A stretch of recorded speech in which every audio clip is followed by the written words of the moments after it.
Welcome to the Besties with Breasties podcast. Sarah Hall here. I am a certified health and wellness coach, athletic trainer, mom, and breast cancer survivor. I help women overcome their own mind drama to make mind shifts that open up the possibility for their most empowered and energetic life. And I am Beth Wilmus, author, speaker, and founder of a human investment organization, otherwise known as a nonprofit, called Faith Through Fire. Our mission is to reduce the fear and anxiety that breast cancer patients feel and replace it with hope and a path toward thriving. This podcast is about our experiences with breast cancer and life after as young survivors and moms.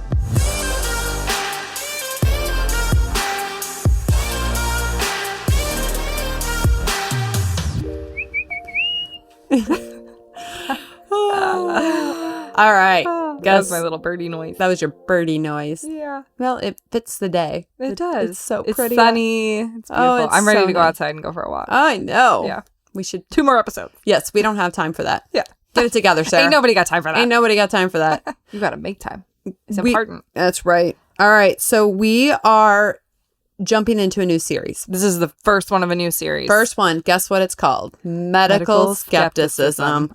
Bam. Da, da, da, da. Okay. So we talk to a lot of survivors. A lot. And I see a pattern. I'm curious your thoughts. So when you're in that fight or flight mode of just going through treatment, you're kind of like in trauma mode. Yep. But what I notice is that over time, the further out you are from treatment, it's almost like the higher the medical skepticism goes. Do you agree with that? Yes and no. I mean, I really do think it's the person. Really? You think it's like... yeah. I mean, because you have grown in your medical skepticism. And you were further out from treatment when I met you than I was. Yeah. So you're saying that I'm looking through it through my own lens because I became more medically skeptical the longer out I was. Right. I think it's the people who you surround yourself with. And I think it's just how you're treated. And I think it's it's how it goes. Okay. Everyone is different. I mean, I definitely wouldn't want to say like, this is the vein. But well, yeah, I'm not going to say everybody. I'm just saying that I have noticed that people develop more medical skepticism. Let me put it this way. Once you've had a major health event and you've kind of gone through the healthcare system in a major way, it seems to me that at some point everybody questions the system. Sure. I mean, I would say I feel like at some point 90% of the people we talk to have started questioning. If it's insurance approving or disapproving, or if it's a doctor burning you in some way, or if it, there's always something. I mean, when you're dealing with people, it's going to happen. Totally. So would you consider yourself medically skeptical? Yeah. I almost couldn't say Why that. do you even ask that question? I almost couldn't say that with a straight face. You're hilarious. All right. So I try to tamp down my medical skepticism. I know. But you know what? It makes for it makes for good conversation. I don't even want to take Tylenol. Well, I have to be dying to take Tylenol. There's a lot of people like that. I actually was talking to a survivor the other day, and unrelated, but she has like a knee problem. And her orthopedic was like, you actually don't need surgery, which she was happy to hear. But she was in a lot of chronic pain and they couldn't quite figure out the source. And she's like, I don't even want to take, she's like, I don't like taking ibuprofen or Tylenol, and so she was struggling with trying to manage her pain without going down that road. Yeah, so it's hard. Yeah. So today we're going to talk about what is medical skepticism. Yep. We're going to talk about why it exists. Right. And what you can do if you are medically skeptical. Yeah. But before we do all that, we are going to hear from our first sponsor. Thrivent is a proud sponsor of Faith Through Fire. Thrivent believes money is a tool and not a goal. The Gateway Financial Group with Thrivent is local to the St. Louis area and can work with you to create a financial strategy that reflects your priorities and helps you protect the things that matter to you, like family and giving back. Please call 314-783-4214 to schedule a free consultation with one of Thrivent's Gateway Financial Advisors. And we're back. All right. So medical skepticism has been defined as doubt in the ability of conventional medical care to appreciably alter one's health status. Let's say that again. That's a mouthful. Let's say that again for all the people in the back. That's a mouthful. Doubt, basically, to actually improve your health. It's kind of the dumbed down version of what I just said. Well, okay. Don't say dumbed down. Layman's terms? Well, layman's terms. All right. The simple. Who do you feel is portrayed as medically skeptical? The people who don't know better, as typically, if you have an opinion about something, well, it's just because you don't know better. Probably the inexperienced, people who feel like they might be wiser because they have experienced more. I mean, off the top of my head, that's probably all I can think about. Yeah, I agree with you. I think also in the medical circles, they will often point to, like you said, the undereducated, minorities, rural communities, the poor. Yeah. And I think it goes hand in hand with this concept of you just don't know. Yeah. Right. Because you don't have access to the things that maybe somebody else You don't might. have access like everybody else does. Yeah. I take exception to this, and I'll tell you why. I think that there are plenty of educated, white, middle class or wealthy people who are medically skeptical.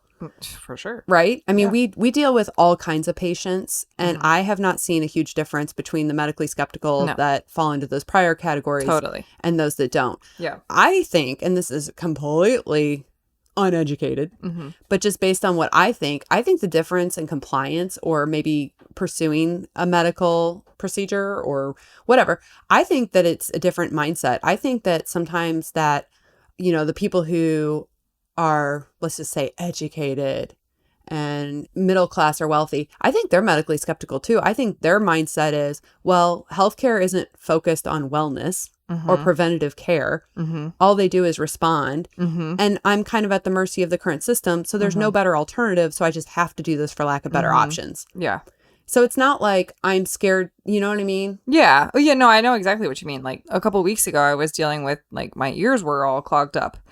And I think my husband was like, well, why don't you just take medicine? You're in pain. And it's like, yeah, but I want to know why. Like I can take medicine and cover up the pain. But when you get to this place of different thinking, when you stop thinking about how to patch the hole, but why the hole is there, then your eyes just become open to what you're not hearing or not what you're not learning. Right. I mean, I agree with you. I think everybody is medically skeptical to, you know, and it's just the motivation is different. Yeah. You know, it's just like there's then you look at medical providers, and I think our system is a little broken, and I'm sure we're going to get into this in more episodes, but when you look at the system is broken down into systems. Like you're going to go see an endocrinologist if something is wrong with your, you know, your thyroid but never mind that thyroid is also influenced by, you know, your blood or by what you're eating or by your gut. Or well, I mean, by, there's and there's some arguments about being overly specialized, right? You go because you're having, you know, this issue and you go see a specialist for that, and they're looking at it through the lens of only their expertise. And so they're not looking at the entire body. I remember being in school, so I'm an athletic trainer, and I remember being in school and learning, we had a non-surgical orthopedist come in and teach us a lesson about something, and I can't remember what he came in and taught us even, but I just remember thinking, he said something and I don't even remember his words, but I remember it hitting home. Like if you go see a surgical orthopedist, he's going to probably recommend surgery because that's the lane that he's in and that's what he sees. And if you go see a non-surgical orthopedist, he's probably going to offer non-surgical options. So if surgery is what you want, go see a surgeon. If non-surgery is what you want, then go see a non-surgical provider. And I thought that was really interesting because very rarely are you going to go walk into some place and they're going to tell you to do not what they do. Yeah, but you know what? I was talking to a survivor the other day, and she's having like huge knee problems. And she went to the orthopedist, and they were like, well, before we do surgery, we think you should try physical therapy and this and that. And she was annoyed. She's like, they did an x-ray, but they didn't see anything. And she wanted an MRI because she's like, if I have a tear, I just want to have the surgery. I don't want to have to go through all the rigmarole of PT. And see, this is where the talk of medical skepticism is very multifaceted because in certain situations, I think people are they just want to get fixed. Like if you've been struggling with pain from something, like now your quality of life is diminished because you can't go up and down stairs. You can't crawl on the floor with your kids or your grandkids or whatever. And you're like, I just want the fix. I don't want to have to go through hoop after hoop after hoop. And if you've already got your mind set on something, like then you just want to hear that. And this is where I think providers, you know, to stick up for the providers, is like, there are some providers who they want to try everything besides cutting you or giving you medicine. But if you walk in and that's what you want, then, you know, they're trying to decide what you want in 30 seconds or less. Like, are you that person who wants the quick fix? Or are you the person who wants... Well, that raises a whole nother question, which is that are providers there to give the patient what they want, or are they there to give them what they need? Exactly. Right. which is something that is pretty contentious in today's world. Is like, the role of the provider has changed drastically. I can imagine that it is a crazy world out there for the providers. So, yeah. Mm-hmm. So before we kind of go into why we think medical skepticism exists, do you want to do Boobs in the News? Well, let's do it. All right. Boobs in the News is a fun segment where we read funny tweets by real people or ridiculous news stories. Boobs in the News, Boobs in the News, Boobs in the News. So this comes from the AP. It comes out of Iowa. So it says, at first, the recent winner of a $40 million jackpot says he couldn't believe he won the lottery because he bought the ticket on April Fool's Day. So this poor man, he was like, I don't know if I really won because I bought it on April Fool's Day. Oh, he thought he was like being punked. His name's Earl. He said he thought it was a joke. He's 61 years old. He's a retired mechanic. And only after confirming his Lotto America ticket with a convenience store clerk was he convinced that he actually won, which is so funny. It's kind of funny. It's I think cute, it's so cute. It's so cute. So he opted to take his winnings in cash.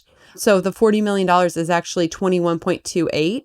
If you take it in cash versus like an annuity paid over 29 years. Yeah. This guy's like, heck no, He's taking like, my money. Care. I just want to get out of here before you realize that it was an April Fool's joke. Right.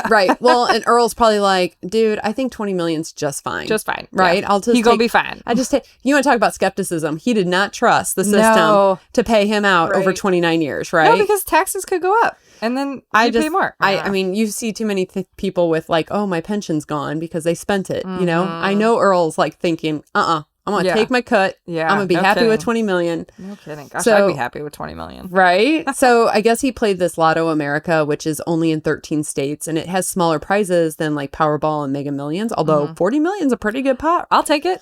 And he said that like it's better odds too. So it's 1 in 26 million chances. Oh. Which, I mean, still 26 million. Gosh, that's huge. So he says that he intends to use the money to help his family and is going to make donations to benefit children with medical issues. Oh. Right? So we like Earl. Earl, you're not the boob. You're not a boob. Nope. No.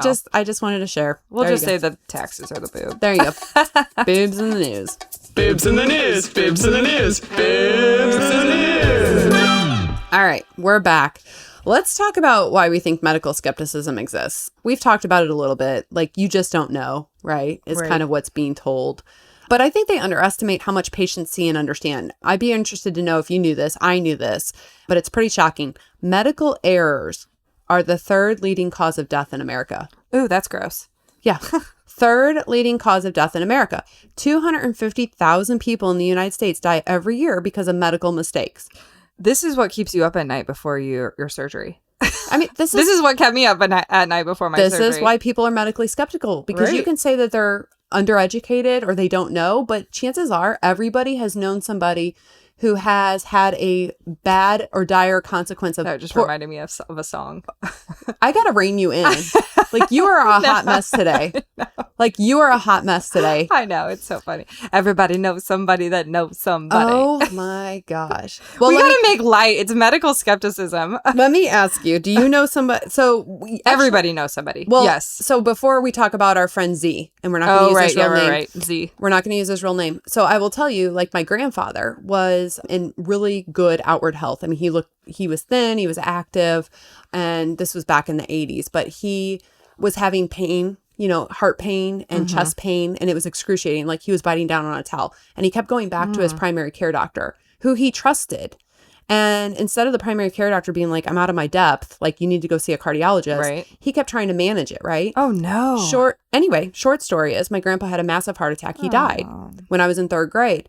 Everybody has had a situation where they haven't received the best medical care. So when you're trying to say to people, like, you just don't know, well, personal experience reads louder than anything that you can tell someone. I think in cancer care, man, I hear that story. And I don't know about you, but in cancer care, we hear all the time how women get brushed off for the lumps that they feel. Mm-hmm. Like, you're too young, It's nothing. They get a delayed... And that sounds exactly like what happened to your grandpa. Yeah, like, they get a delayed diagnosis, which is why we're always advocating for women to really be aggressive with your care. Like, don't take no... Like, for example, and I've said this before about my own story, but when I called my OB and said I felt a lump, they're like, well, are you on your period? And I said, yeah. And they go, it's a swollen lymph node. You're fine. Don't worry about it. And I hung up, and my husband's like, see, you're good. And I said, no. I called them back. I said, I want that mammogram. And they're like, okay. And I was stage 2 breast cancer.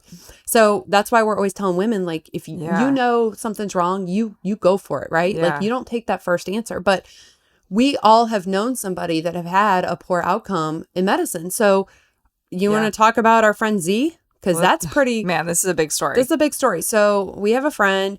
He has a very common last name like Smith, okay? And short story is he had something on his throat. He went in to get it checked out. His wife told him, go get that checked out. Let's make sure it's not thyroid cancer. They did a biopsy. They called him. They said it's thyroid cancer. They had him remove his thyroid. And after they removed his thyroid, they called and said, we got your results mixed up with somebody else. You never had cancer. You never had cancer.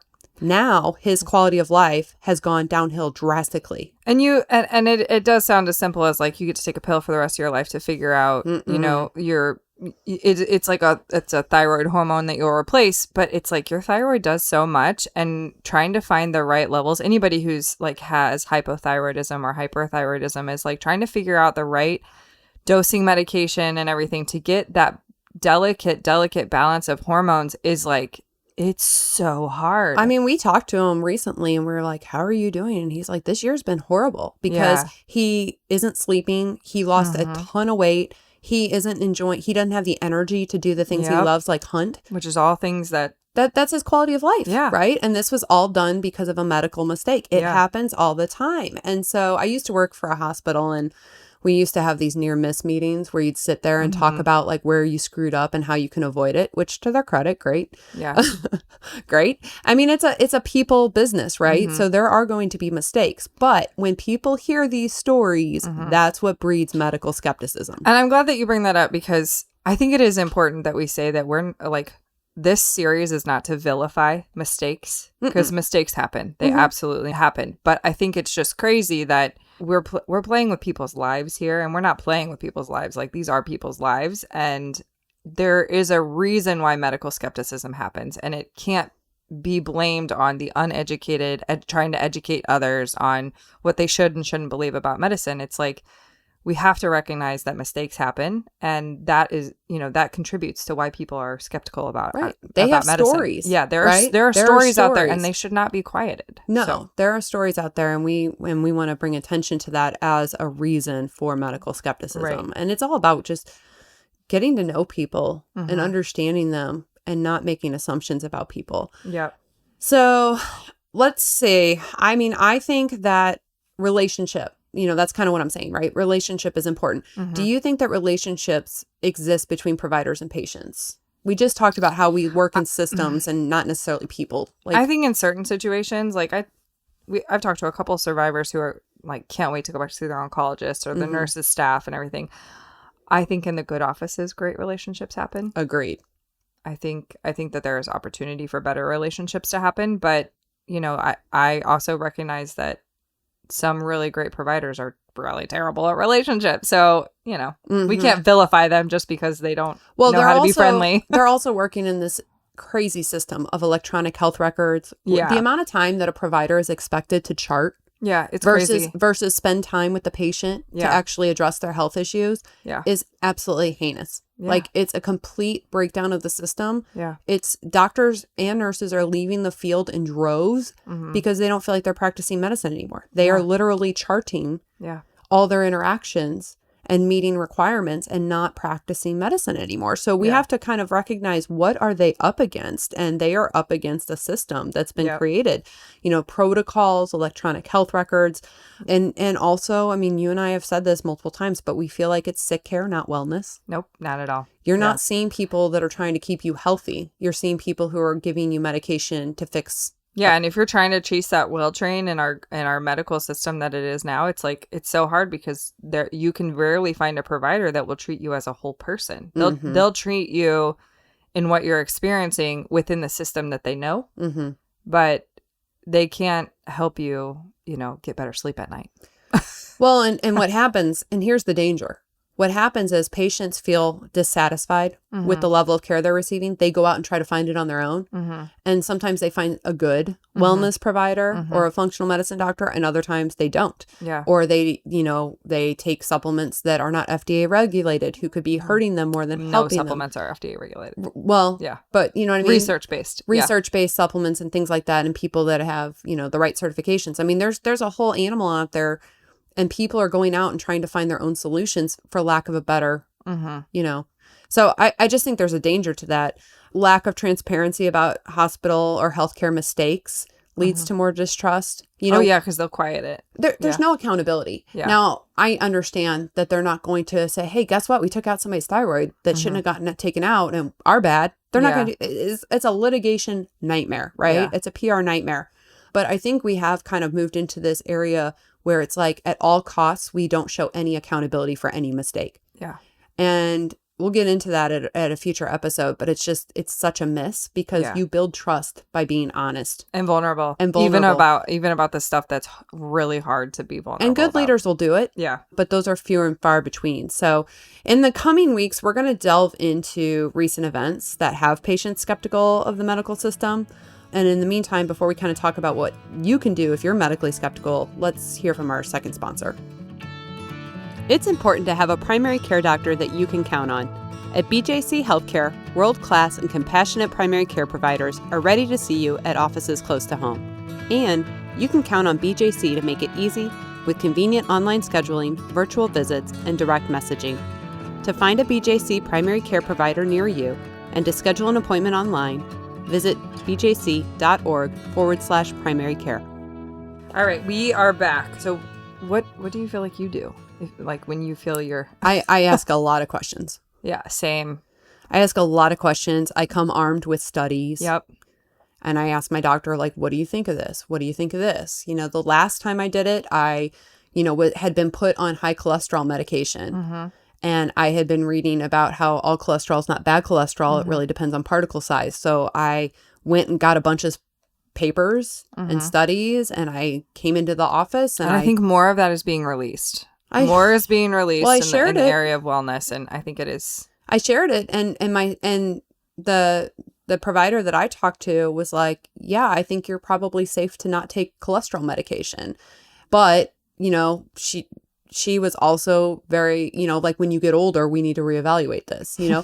They don't want somebody having a heart attack on their watch and they took them off their cholesterol meds. Right. Right. Yeah. So yeah, it's a double-edged sword, but I think when you're more educated about your body and more educated about the whole system, you can feel confident in your decision, because at the end of the day, it's your health and they're advising you on your health. I think you just come in with the information that you can find and just have a true conversation about it. Right. And then it always falls back to what Sarah and I say, which is that you do you, because you're the one that has to live with yourself. Right. You make the decision that's in your best interest, right? So we have second opinion as something that you can always seek out. And I find it really interesting, because I actually just had a conversation with somebody this week that was like, how do you go about getting a second opinion? And I was like, well, you just do. You literally call up another doctor and you get one. Patients are very worried about offending their doctor by asking for a second opinion, which I find really interesting. And it's sad. I think it's sad that we're not creating this culture of